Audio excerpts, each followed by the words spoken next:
Bueno, entonces les decía que bienvenidos el día de hoy al canal YouTube Pronósticos Florales, y en esta ocasión vamos a hablar de las partes de del infortunio y de la fortuna. Vamos a observar en qué parte de nuestra carta caen, esto lo veremos en la práctica, y vamos a iniciar con el concepto que se pensaba del parte de la fortuna y el infortunio desde la antigüedad. Hablamos de que cuando iniciamos un nuevo concepto, ustedes saben que si empiezan en clase de lógica, empieza siempre, la primera lección es la etimología. Y bueno, desde ese punto vamos a iniciar a entender qué es etimológicamente qué representa la palabra fortuna. Y la palabra fortuna viene de la raíz force, que significa casualidad y suerte. La primera casualidad y la primera suerte que tenemos a veces es saber en qué casa está nuestra rueda de la fortuna en la carta natal. Este aspecto de riqueza del que habla la rueda de la fortuna es una interpretación abundante. Y no me refiero solo a lo que vamos a ver en la carta, sino que a los eventos que cada quien considera afortunados en su vida. Si yo les pregunto a cada uno de ustedes, pues cada uno me va a dar un concepto muy afortunado que les ha pasado en la vida, ¿no? O sea, la fortuna en casa 5, y le pregunto a esa persona, oye, ¿qué es las situaciones afortunadas para ti? Pues me va a decir que la situación afortunada, por ejemplo, son los hijos que ha tenido. O la casa 5, las inversiones, los ahorros y los hobbies, eventos muy afortunados porque son cosas que hacemos por gusto, ¿no? Entonces, si hablamos de la casa 7, bueno, pues la persona me va a decir, no, sí, fíjate que es que tengo unos socios maravillosos, mi esposo, etcétera. O tengo la buena suerte de que cuando alguien me demanda siempre gano, o cuando yo demando siempre gano, en fin. Entonces, dependiendo, a veces, fíjense, muy interesante, cuando la fortuna, la rueda de la fortuna está en la casa 1, nosotros vamos a tener esa sensación de que somos seres afortunados. Yo soy afortunado, casa 1. De igual manera, y conozco algunos ejemplos en consulta, cuando las personas tienen el infortunio, siempre hay algo de su vida, de su ser, que no les acaba de gustar. Por ejemplo, el lugar en donde nacieron, tú los ves y dices, pero si eres muy guapo, eres una persona agradable, tienes mucho carisma, pero siempre hay algo que a la persona no le gusta de él mismo. Entonces, pues ahí está el talón de Aquiles, que tenemos que ir analizando qué es lo que pasa con nuestra rueda de la fortuna y de la misma manera con el infortunio. Los dos aparecen en la carta sí o sí, porque la rueda de la fortuna se fundamenta en cuando el sol toca a la luna. Es como cuando los gemelos se unen. Y todo esto en relación con nosotros mismos, que somos el ascendente. Y por otra parte, el infortunio, que se basa en la relación que tiene Saturno y Marte, considerados desde la antigüedad como los dos maléficos. Entonces, todo ello siempre sumado al arco del ascendente. Conocido como arco de ascendente, la distancia que el ascendente recorre desde su punto focal a cualquier punto de la carta. Esto es tan casual y tan fortuito como abrir una galleta china. No sé si a ustedes les ha pasado, pero es un evento, pues, digamos, muy fortuito y muy casual. Pero muchas veces cuando ustedes abren una galleta china, el contenido les va a dar algo, un mensaje, dices, o sea, ¿qué pasa, no? Porque si tú estás hablando de que tienes una situación tensa porque vas a presentar un examen, la galleta te dice, por ejemplo, las situaciones en tu vida mejorarán porque te has esforzado para lograrlo. Y dices, o sea, ¿me saben algo o me hablan al tanteo? Bueno, así es la rueda de la fortuna, cómo va a aparecer en nuestra vida, y va a depender justamente del momento en que nacemos. La hora marcada por el ascendente, eso va a marcar la distancia que va a tener nuestro Sol y nuestra Luna con respecto al ascendente. Y esto va a hablar de la rueda de la fortuna y también Marte-Saturno con respecto al infortunio. Así es. Entonces, lo vamos a ver claramente cómo estos eventos van a salir a escena, sí o sí. Van a salir, dependiendo de la casa en que esté, con nuestras parejas, si es 7, con nuestros novios, si es 3, con nuestros hijos, si es 5, con nuestros talentos, si es 9, y con nuestra madre, si es 10, y con nuestro padre, si es 4. Entonces, vamos ahí entendiendo qué es lo que pasa con la rueda de la fortuna. Bueno, esta es Minerva, una escultura hermosísima, gran formato. Aquí pongo a las personas para que vean el tamaño. Y estos son situaciones afortunadas. ¿Por qué? Porque Minerva era la diosa de la sabiduría. Y si nuestra rueda cae en alguna casa en donde nos dé sabiduría, pues ya tenemos todo, chicos. Porque con la sabiduría podemos tomar excelentes decisiones, aunque tengamos el infortunio encima. Estará bien especificado cuando va a tener aparición la rueda de la fortuna o el infortunio en nuestra vida. Esto lo sabemos muy bien nosotros que somos astrólogos. Y vamos a entender y vamos a sentir los escenarios de los que se va tiñendo nuestra vida. Por ejemplo, pues puede aparecer en escena, resulta que tenemos Júpiter en la cúspide de la casa 9 y nuestra escena de vida con la rueda de la fortuna se va a teñir de mar y nos vamos a un crucero. O algunas veces, pues es el tiempo de echarnos una revisadita médica y nuestra escena en ese momento para nosotros o para los otros se puede teñir con un ambiente hospitalario. Entonces, pues las escenas van a ir apareciendo, lo sabemos bien, todo cambia y los escenarios van a ir cambiando también en función de cómo vaya pasando el tiempo. La cereza del pastel. La cereza del pastel la vamos a tener en los hechos fortuitos, las sorpresas que tiene el creador para cada uno de nosotros. Y van a venir en formato premios, pueden venir en formato dinero, pueden venir en formato amor, puede venir en el formato que cada quien pueda sentir y representar de acuerdo a sus propios intereses, ¿no?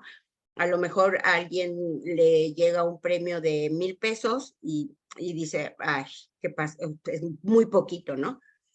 Pero otra persona con 1,000 pesos dice, no, hombre, estoy feliz, pude pagar esto, pude pagar aquello. Entonces todo es también muy, va a ser algo muy personal y esto va a depender de las energías que tenga nuestra rueda o los integrantes de esa rueda de la fortuna, Sol y Luna, y los aspectos que esté formando. Entonces de esto va a depender pues este agradecimiento o esta situación que aún teniendo situaciones afortunadas no la sienten como tal. Entonces, recapitulando, la rueda de la fortuna y el infortunio es muy importante conocer en qué casa cae, en qué signo cae, en la casa que cae, quiénes son los regentes de esa casa, los aspectos que va a formar y el tiempo en que se va a llevar a cabo. Y eso nosotros lo sabemos muy bien con los excelentes gráficos de Astrodinas y la técnica de Atacires. La técnica de Atacires es también otra cereza del pastel, pero esa va a ser del curso. Y lo van a ir sabiendo muy pronto.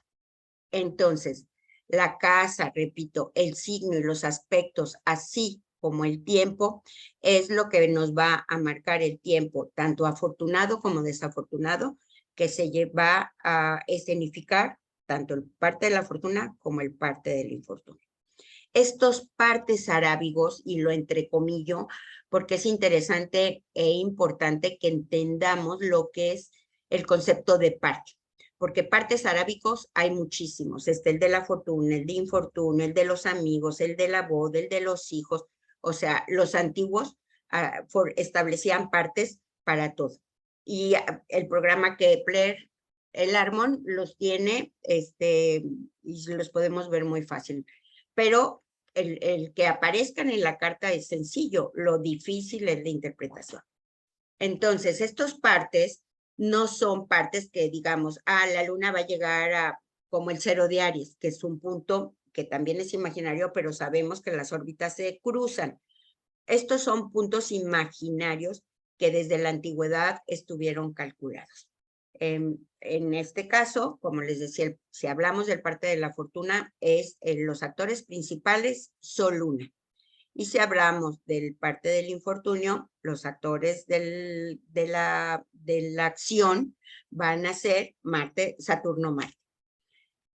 Entonces, este conocimiento afortunado llamado parte de la fortuna o rueda de la fortuna o la rueda, coloquialmente dicho, será el punto del horóscopo que anunciará la fortuna o, si hablamos del parte del infortunio, el infortunio del nacido.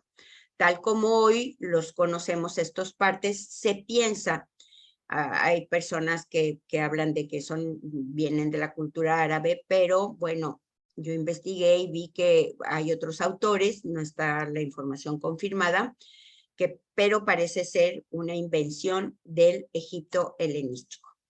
Luego Ptolomeo retoma también esto de los partes y él es el que asigna una fórmula para el cálculo de las partes.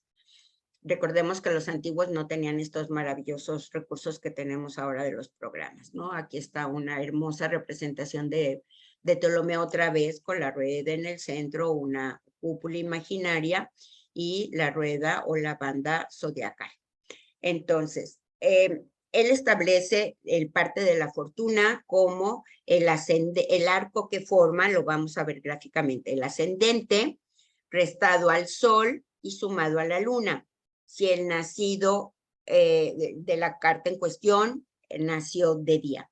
Y por el contrario, si la persona nació de noche, entonces el parte va a ser la fórmula ascendente más sol menos luna.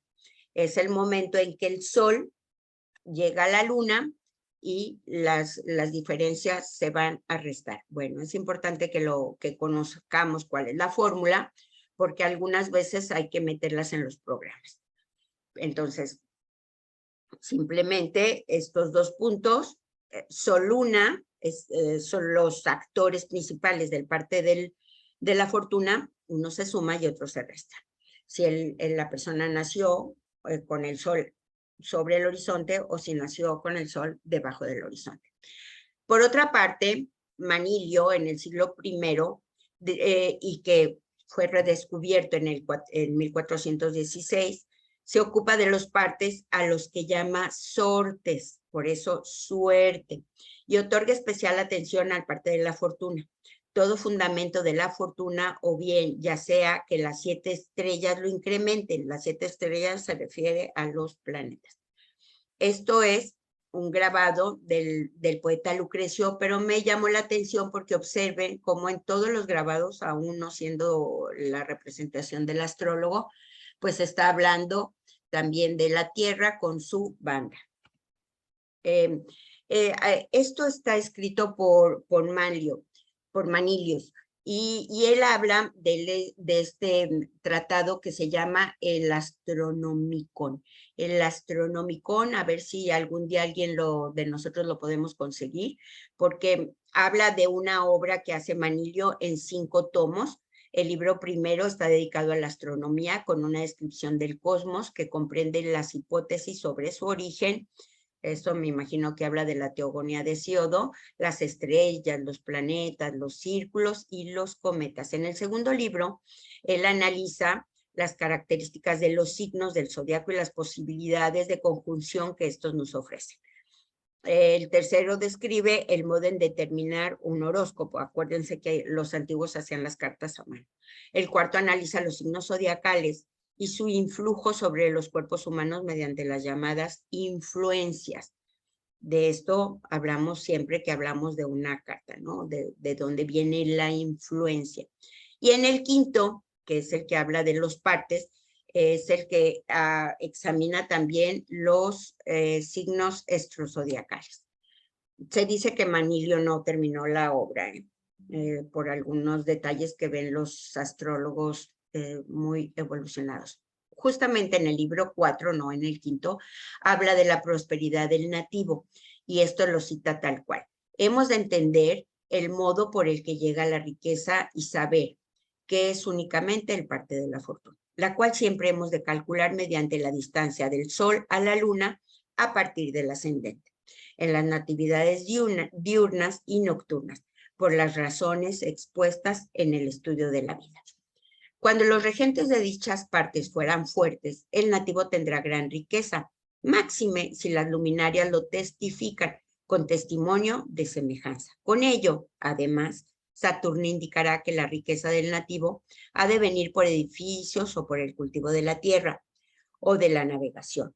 Júpiter, que su riqueza proviene del mundo, fama, sociedad y por donativos dados por los religiosos. Marte indica que proviene de dirección o jefatura de la milicia o de otro gobierno o mando. Venus, por el contrario, por donaciones de los amigos, por mujeres que la recaudan o por temas de amor, ¿no? Mercurio fluye riqueza por negocios, como en este caso Rockefeller, mercado, y por ciencias o cultura.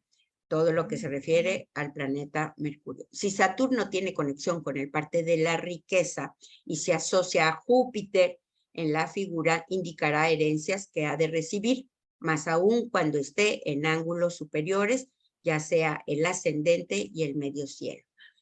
Por el contrario, si Júpiter está en signo común o tiene aplicación con la Luna, pues en tal caso indicará que el nativo tendrá o recibirá herencia de extraños. Si los planetas de la misma naturaleza que los planetas regentes están involucrados en el parte de la fortuna, testifican sobre ellos que la riqueza será continua e invariable. Una vez que hemos conocido la valiosa información que nos han legado los astrólogos de la antigüedad, veremos la manera de aplicar estos partes a la vida cotidiana. Importante saber que para conocer la posición exacta de la fortuna necesitamos conocer la hora de nacimiento. ¿Por qué? Porque todo está fundamentado en el ascendente. Ahora bien, ¿cómo se calcula el parte de la fortuna? Bueno, si nacimos de día, aquí hay dos temas. Hay quienes lo calculan desde el 0 de Aries. El 0 de Aries, que es este punto. Y Ptolomeo y algunos otros simplemente dicen, porque ellos calculan del 0 de Aries a la posición de la luna y del 0 de Aries a la posición del sol y luego ven si el nativo nace de día o de noche. Nosotros con el maravilloso programa, ¿qué creen? Pues ya lo tenemos aquí calculado, ¿no? Por otro lado, la fórmula que da Ptolomeo es ascendente menos sol más luna, si el nativo nació de día, y si nació de noche, ascendente más sol menos luna. ¿Por qué dice el arco? Bueno, el arco es la distancia que hay desde este punto hasta el sol. ¿Ven? Es un segmento, pero no es lineal, es un arco. Por eso le llaman el arco del ascendente. Por ejemplo, en este ejemplo que les pongo anteriormente, el sol está a 38 grados del ascendente. Aquí está el ascendente, más o menos estos son 30. Está calculado porque ya sabemos que el programa Kepler nos da las posiciones en el lado derecho, perdón, y entonces tenemos ahí los grados y podemos calcular muy bien esto si es que queremos. Y la luna, vamos a hablar que aquí son más o menos 30 grados, 30, 60, 90, 120, y los grados que tiene a Libra. Entonces, estos son 128 grados. Entonces, si la fortuna va a estar a 128 grados menos la distancia del Sol, que son 36. Entonces, encontramos que la fortuna se encuentra a 92 grados, 30, 60, 90 y 2 grados, más o menos. Aquí le estamos quitando unos graditos porque no está a partir sobre la cúspide de Géminis. Está calculado y aquí cae el parte de la fortuna. En la vida de esta persona, bueno, ella va a tener eventos afortunados por las capacidades que tiene que le darán dinero, ¿no? La fortuna a ella le cae en la casa 4, que es su propio hogar, sus bienes, sus situaciones de su propia, del lugar en donde ella vive. También su negocio propio, las situaciones relativas a la luna. Y fíjense, conozco el personaje Y esta persona se ha mudado varias veces de casa, siempre casa propia. ¿Por qué? Pues porque ahí está la fortuna. Si tuviera el infortunio, pues viviría con la sensación de que ella quiere vivir en una casa propia que no tiene. En este caso, esta persona pues tiene, y lo he podido constatar, situaciones muy afortunadas en la adquisición de vivienda. Siempre, por ejemplo, vivía en un departamento, pues después surgió la posibilidad de que lo comprara, entonces no se mudó. Después quería una casa con otras condiciones, pues enfrente de su casa salió una nueva oportunidad de compra. Entonces, bueno, siempre con algunos esfuerzos, no, esto no viene solo, ¿no? O sea, esfuerzos, ¿por qué? Pues porque aquí, para que esta fortuna se ejecute, pues tiene la persona que tener algunos recursos, ¿no? Yo podré comprar una casa en Roma y pues con qué, ¿no? Por ejemplo. Entonces, aquí por eso muchas veces habla de que la fortuna nos invita a desarrollar alguna situación en la carta para que la fortuna pueda ejecutarse. Entonces, denme un segundo.